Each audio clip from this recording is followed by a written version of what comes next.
All right, we're at the Subaru Forester, and just this morning or last night on my YouTube channel, somebody told me there is a bulletin about micro leaks on, I think he said 2015 Subaru Forester, and I'm sorry I can't give credit because I can't remember your call sign, your name.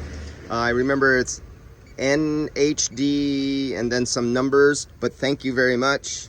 And this was actually a vehicle that I probably did a video on back in August of 23, just 2 months ago.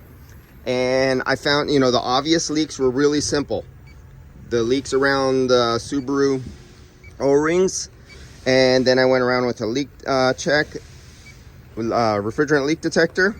I did put dye on it, but dye is not going to do any good for immediate leaks unless they're really big.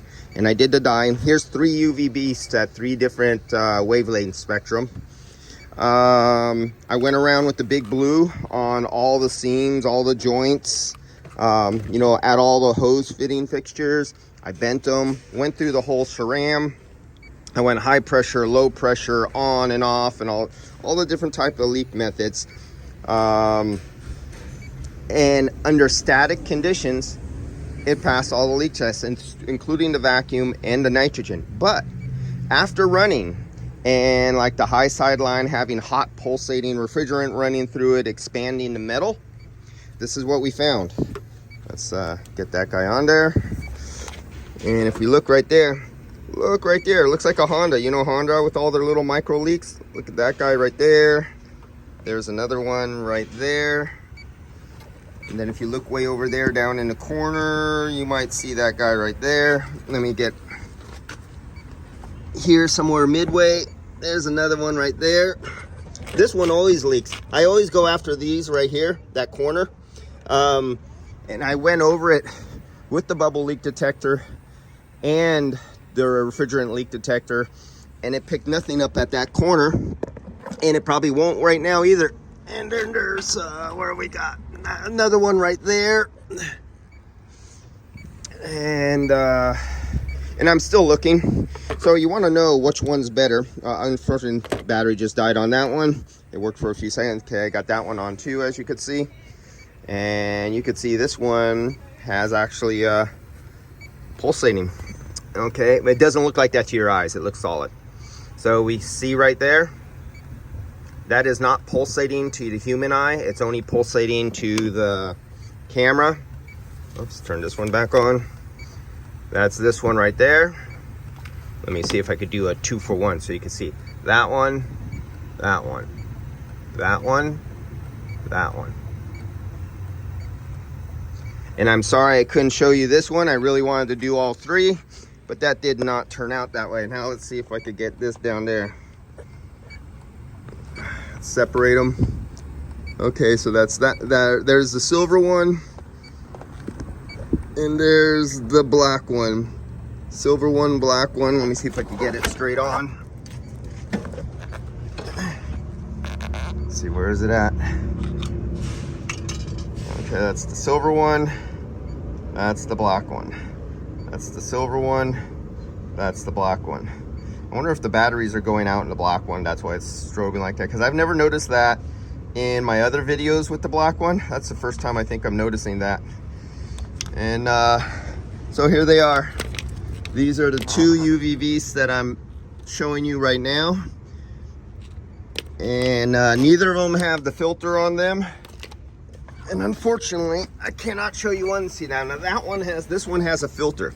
So this one narrows down the spectrum to 365, and it blocks out most of the visible light, so you don't get no flashlight effect. You just get the strength of the UV light all by itself. That's what the one with the filter does. Gonna have to do put new batteries in that one and do a test for you guys, but they all work very, very well. But there's a reason why I have different wavelength spectrums, because some manufacturers out there have dyes that are not very good, or they're way down on a wavelength spectrum that this one 365 works better, and they're so weak that even when you try to use a good light and you're down there, you could barely see the UV dye that somebody has used because they were cheap.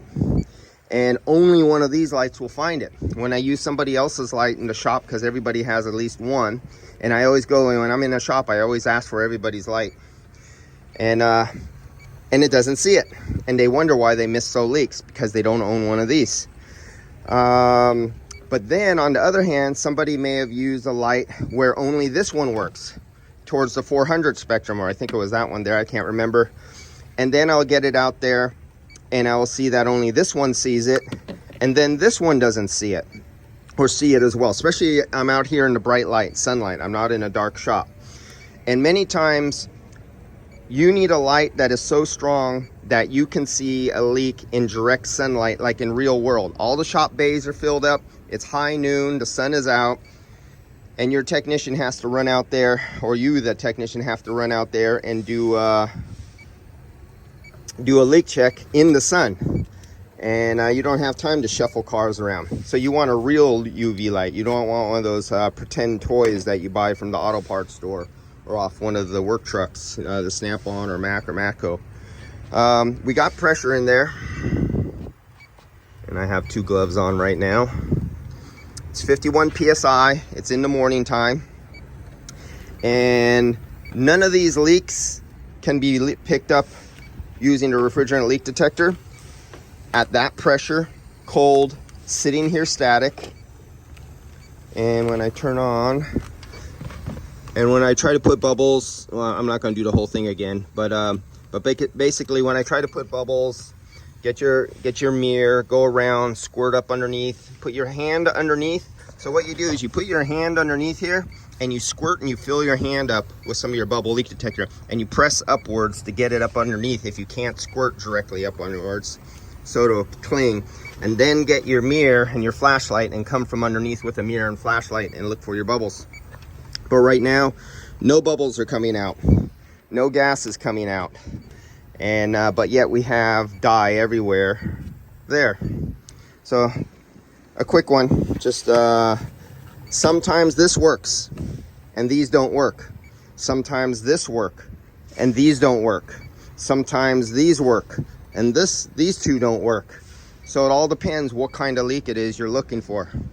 And I really kind of get upset at some of them when I see a service manager or owner get angry and yell at one of the shop employees for not finding a leak all the time and thinking that he's not, well, often they're not doing their job because they don't have many different methods. They don't have nitrogen, they don't have a vacuum decay test, they don't have a digital meter, that manifold that could measure pressure losses within 1/10 of a PSI, instead of looking at some old funky Model T, Model A analog gauge that won't even move, while you can see a steady leak on a micron gauge, or you could see a steady leak on an analog gauge, and you're in a hurry and you only have 5 minutes and the analog gauge doesn't move. But on the micron, on the digital gauge, you can actually see the tenths tick away on the pressure. It's the owner of the company who owns the business. It's his responsibility and his fault that your technicians can't find all leaks because you don't have all the different methods to find leaks. Catch you guys later.